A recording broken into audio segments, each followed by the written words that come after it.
Welcome to Shriji motor and CNG. પહેલો જ મહિનો છે, પહેલી જ તારીખ છે અને 2025 ની શરૂઆત છે. તો આપણી પાસે પહેલી જ ગાડી આવી ગઈ છે, એ પણ છે હોન્ડાની એલિવેટ. તો આમાં આપણે સીએનજી ફિટ કરી ચૂક્યા છીએ. તો તમને બતાવી દઈએ કે આમાં આપણે કઈ કીટ ફિટ કરેલી છે અને શું શું છે. આવી જાઓ. આ છે આપણી સીએનજી ની પ્લેટ, આ છે આપણી રેલ, સામે છે વેપોરાઇઝર, આ છે એનું મેપ સેન્સર અને આ છે મિલાનો કંપનીનું ECM. આ એનું સ્પાઈડરનું એડવાન્સર છે. આમાં આપણે સિસ્ટમ જે ફિટ કરેલી છે એ છે મિલાનો કંપનીની OBD2 સિસ્ટમ છે, જેને આપણે સેકન્ડ જનરેશન કીટ બી કહીએ છીએ.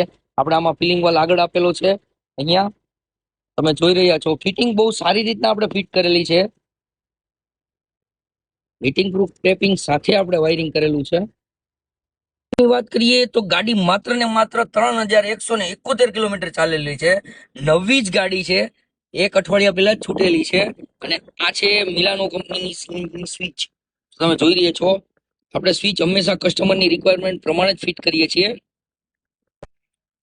બૂટ સ્પેસ ની વાત કરો તો તમને ઓફકોર્સ કે અડધી ડેકી મળે જ છે એક્સયુવી ગાડીમાં. તમને બતાવી દઈએ 12 kg ની ટેન્ક છે. આ આપણી 12 કિલોની ટેન્ક છે. આ એનો વાલ છે. અને બૂટ સ્પેસમાં તમે જોઈ રહ્યા છો કે સ્પેરવેલ નીચે જ પડ્યું રહે છે. આપણે કંપની ફિટિંગ ના જ સ્ટેન્ડ ફિટ કરીએ છીએ. તો આપણું કંપની ફિટિંગ નું સ્ટેન્ડ છે અને તમે જોઈ રહ્યા છો Shriji motor and CNG. Boot space તમને આમાં બહુ સારો જોવા મળે છે.